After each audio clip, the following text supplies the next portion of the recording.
우리 아이들이 다가오는 겨울방학을 어떻게 보내는 게 좋을까요?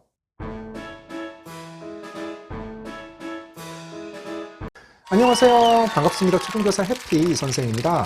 아이들이 겨울방학 언제부터 시작인가요? 보통 겨울방학이 여름방학보다 훨씬 깁니다. 학교, 지역마다 차이가 있지만 요즘 대세는 봄방학 없이 1월 초부터 3월 신학기까지 계속 방학을 하는 학교도 많습니다. 겨울방학이 워낙 길기 때문에 부모님들께서 아이와 함께 고민하고 방향을 잘 잡아주셔야 합니다. 그러면 2023년 슬기로운 겨울방학을 보내기 위해서 어떻게 해야 하는지 지금부터 자세하게 이야기해 보겠습니다.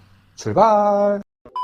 크게 학습 측면과 생활 측면으로 구분하여 말씀드리겠습니다. 먼저 학습 측면에서는 수학, 국어, 영어 공부에 대한 이야기를 하겠습니다. 그동안 학교에서 아이들을 보며 가장 안타까운 순간은 아이들이 수학 시간 너무 의기소침하고 자신감 없는 모습을 보일 때입니다. 물론 지금 배우고 있는 내용을 잘 이해하며 따라오는 아이들이 다수이지만 분명 일부 아이들은 수학 시간을 너무 어려워하고 싫어합니다. 수학 교과서에 낙서를 하고 그림을 그리며 고개를 숙이고 있습니다. 수업 시간 40분 내내 딴짓을 하다가 쉬는 시간 10분만 즐겁습니다. 왜 그럴까요? 이미 수학에서 학습 결손이 누적되어 지금 학년의 내용을 잘 모르기 때문에 그렇습니다. 그래서 저는 올 겨울방학 때 부모님들께서 아이의 수학 선행에 신경을 쓰는 게 아니라 꼼꼼하게 복습하는 시기로 삼았으면 좋겠습니다. 만약 우리 아이가 초3이면 초3 1학기와 2학기 때 배웠던 수학 내용들을 총정리하며 복습해보는 것입니다. 수학 교과서를 보면서 다시 확인해도 되고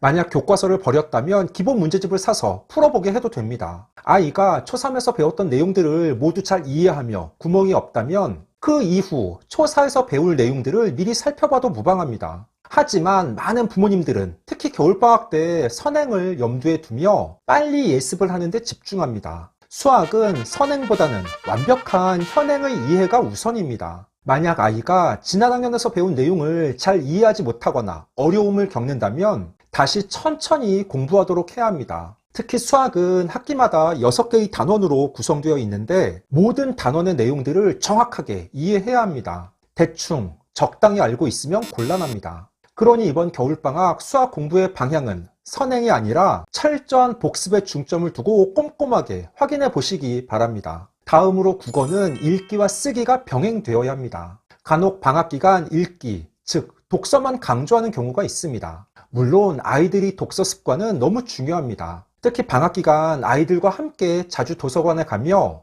책 읽는 재미를 알게 해주는 건 꼭 필요한 활동입니다. 하지만 읽기는 쓰기와 함께 이루어져야 합니다. 책을 읽고 거기서 끝내면 안 됩니다. 요즘 아이들이 문해력에 대한 우려가 많은데 문해력은 단순하게 독서로만 해결되지 않습니다. 바로 쓰기가 병행되어야 합니다. 아이들이 읽은 책에 대해 독서록을 쓰거나 간단하게 독서 감상문을 쓰게 합니다.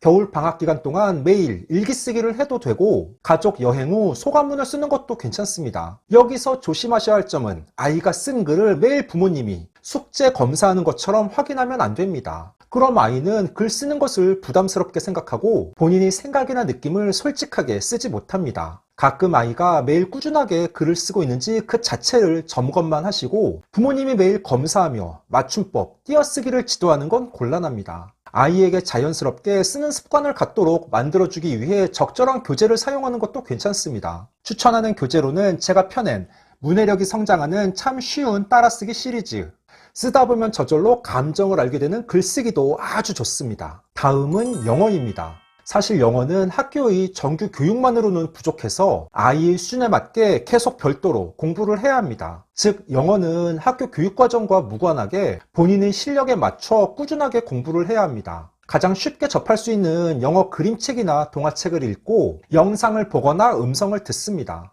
반복해서 보고 들으며 소리내서 읽어봅니다. 애니메이션을 활용하면 좀 더 재밌게 영어 공부를 할 수 있습니다. 영어는 학년에 따른 공부로 접근하기보다는 아이가 영어의 재미를 느낄 수 있도록 하는 게 중요합니다. 너무 신나. 다음은 생활 측면입니다. 앞서 말씀드린 것처럼 겨울방학은 깁니다. 날씨가 춥고 외부 활동을 하기 어렵습니다. 그에 비해 집안은 따뜻하고 평화롭습니다. 아이들이 특히 겨울방학 때 나태하고 게으른 생활을 하기 쉽습니다. 그래서 생활계획표를 짜서 실천할 수 있도록 해야 합니다. 저학년들의 경우 생활계획표를 짤 때 부모님이 함께 참여해서 짜는 게 좋습니다. 그리고 계획보다 중요한 건 실천입니다.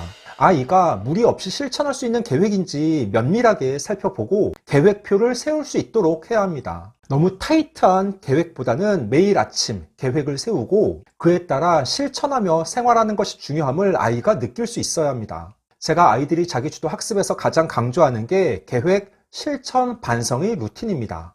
아이가 이번 겨울방학 기간 계획, 실천, 반성의 루틴만 확립해도 대성공입니다. 다음으로 이번 겨울방학 고학년 아이들의 경우에는 하나의 목표를 세워 도전해보는 것도 좋습니다. 부모님과 상의하여 하나의 주제를 정해 도전해보는 것입니다. 그 주제가 학습 측면에서는 한자 급수 공부, 한국사 능력 검정시험 도전, 영어 동화책 10권 읽기, 지금까지 배웠던 수학 심화 공부하기 등 어떤 것이라도 상관없습니다. 생활 측면에서는 줄넘기 500개 넘기, 매일 5,000보씩 걷기, 피아노나 바이올린 익히기, 칼림바나 오카리나, 단소 배우기 등도 괜찮습니다. 학습 측면과 생활 측면의 도전 목표를 하나 정해서 긴 호흡으로 도전하며 성취감을 맛보도록 하면 아이의 자존감 상승과 시간 활용에 커다란 도움이 될 것입니다. 주의할 점은 도전 목표를 정할 때 부모님의 요구나 욕심보다 아이의 의견을 적극 반영하여 상의해서 결정해야 한다는 점입니다. 겨울방학 때 적당한 악기를 배우면 이후 본인의 취미로 계속 발전시켜 나가도 좋습니다. 끝으로 방학 기간 아이와 함께 집 근처 도서관에 자주 갑니다.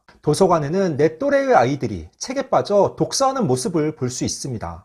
사실 학기 중에는 학교와 학원을 다니느라 아이들이 여유 있게 책을 보기 어렵습니다. 하지만 방학 기간에는 시간 여유가 있기 때문에 아이와 함께 규칙적으로 일주일에 2-3번 도서관에 가서 마음껏 책을 읽도록 합니다. 물론 책의 선택권을 아이에게 주고 부모님 역시 마음에 드는 책을 골라서 아이와 함께 읽습니다. 책을 골라서 읽었으면 가끔 서로 어떤 책을 읽었는지, 책을 읽고 나서 어떤 생각이나 느낌이 들었는지 이야기를 나눕니다. 책을 그냥 혼자 읽고 끝내는 것이 아니라 책의 줄거리와 생각이나 느낌을 정리해서 말하면 훨씬 기억이 오래가고 긍정적인 효과를 볼 수 있습니다. 15초 요약!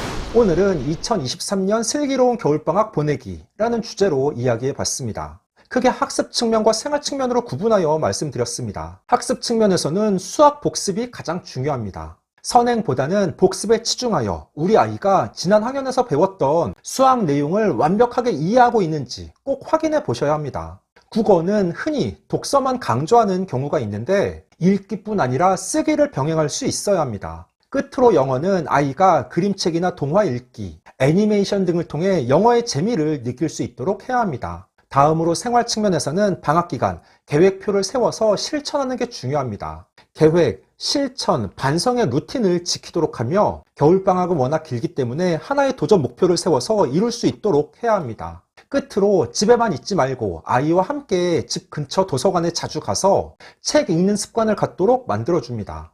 우리 아이들이 건강하고 보람된 2023년 겨울방학을 보낼 수 있도록 가정에서 부모님들께서 많은 도움을 주시기 바랍니다. 오늘 준비한 내용은 여기까지입니다. 앞으로도 보다 더 유익하고 재미있는 영상을 가지고 꾸준하게 계속 찾아뵙도록 하겠습니다. 이상 초등교사 해피 이선생이었습니다.